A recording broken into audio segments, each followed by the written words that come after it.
The thing that I'm really interested in is doing topics that haven't really been covered. People who don't normally give interviews or parts of the development process that you don't hear about as often. Just the weird stories about the drugs during the Atari age or like the video game crash and these kind of human things that happen to people. And I think that's what actually got me to play more games. If you know the people who are making the games, then you can be on board when they want to try something new.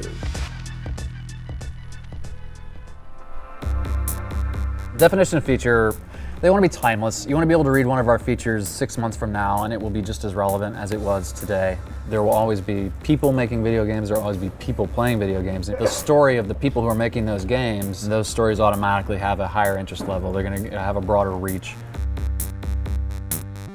Of the types of features we do, they're kind of split. Like some are done through PR. So we'll go through a pitch process. We'll say like, here is an idea we want to do.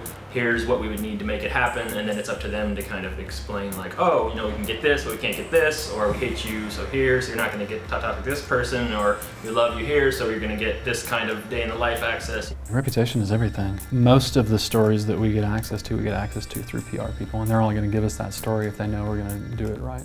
One of the things that's hard in our industry is that everyone is quite literally on paper, like clamped down. You aren't allowed to talk to anybody 3 years after your game doesn't come out. It's maybe the most secretive industry in the world. And I think breaking through that is essential. A great example of something that really provided an exclusive, unique service to readers was Matt Leone's story at 1UP on LMNO, which was one of the Steven Spielberg projects with Electronic Arts. Doug Church was working on it. Arcane Studios was working on it. And the only thing anybody ever knew about it was that it was called LMNO, codename. And it was canceled. And Matt Leone spent months of reaching out to people and trying everybody he could get and doing interviews, and wrote a story that provided the first insights ever. Who the characters were, what it looked like, reasons why it was canceled. It was such a massive unearthing that said a lot of things about video games in general and how they're sold and marketed. Getting to that benchmark again, it's gonna be hard. There's only so many stories like that, but it was definitely an influence on the way we think about features and the type of people we wanted to make those features for us. Video games are so hard to make. They take years. There's a human side to that that doesn't get nearly enough attention. When I thought about features for Polygon, there was one site that came to mind, The Escapist. I think a lot of that had to do with Russ Pitts and that outlet challenging itself to look at video games in a slightly different way. Russ's background isn't just video game journalism. He was a producer for Tech TV. He worked for a theater company in Boston. He lives in North Carolina. He shoots guns.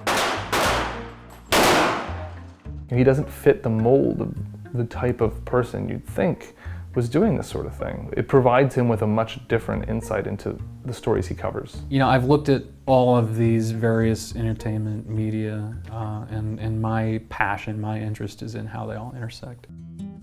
We put a lot of time and effort into our features. We have a lot of freedom to dig into stories that we wouldn't have dug into anywhere else. I definitely do try to approach each interview subject and figure out, what makes them tick.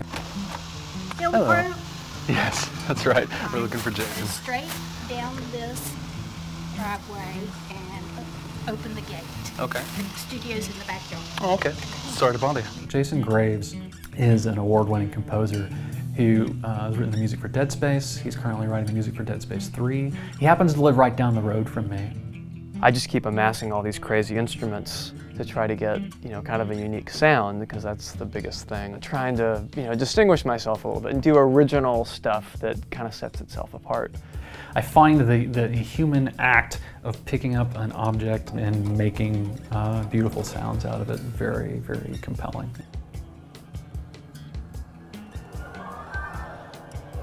A constantly evolving string riser, classic Dead Space kind of sounds.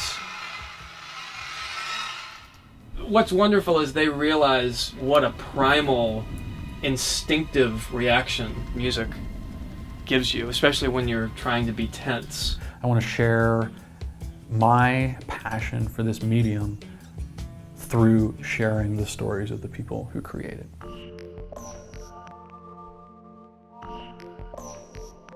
A lot of our features also don't rely on PR. They rely on, whether it's indie developers or people speaking off the record or people speaking just on their own.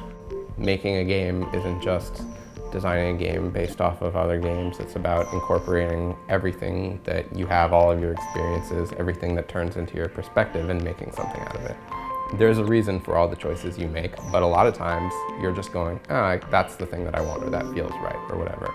It's a lot harder to find the reason why the mushroom is designed this way.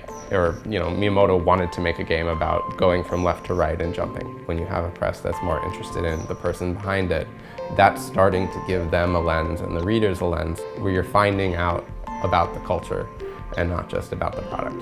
I think for me, the promise that I could hone in on the human side of video games and not just, well, the graphics look good and the controls are okay, but actually say, hey, this guy made something. He sacrificed 4 or 5 years to make this thing that you're going to play for 5 hours. I think learning that guy's story is what I like about my job. What you have in a magazine is a captive audience. On a website, anything more than 500 words and you're on thin ice. I'd say our average feature runs from about 2,500 to 5,000 words. I think Russ's max at this point is probably like 8,000, something like that. He writes a lot. He writes more than me. I mean, you really have to work hard to hold someone's attention for 2, 3, some of our features are 10,000 words. We can do that with, with a beautiful design that feels magazine-like. It feels glossy and high production, even though it's still just a website. We are telling stories with words. We are also telling stories with pictures and with shapes and with pull quotes and with the arrangement of those elements on a page. The best features come from spending an amount of time with somebody and just talking to them. If you look into that person's past, maybe there's something there that's driving them that they don't need to talk about. They might not even be aware of it. Those are the things I look for. By and large, Master Chief isn't interesting. I mean, he's a walking suit of armor. But the guy who does his voice, the guy who animates him, those are people that have stories that would be interesting to tell. You make a product, but you're trying to, draw a community and make a mark. And so a lot of times that stuff is the important stuff. It's what's behind this and not what's in it. At the end of the day, it's a game. I mean, you're going to sit down, you're going to play it for 5 to 50 hours, and it's going to be an entertainment product. But for these people, it's something that they spent years on, right? And it's something that they believe is a thing that's going to outlive them. That's powerful. So the stage that we're at now, it's called alpha. It's the first time all these ideas that we've had about building the website have actually been put into real live production code. We're having kind of validations of those ideas and also, in certain cases, ideas that don't work as well as we thought. I think this takes something that is potentially so simple and elegant, and it just feels kludgy and complicated. Welcome to alpha, bitches.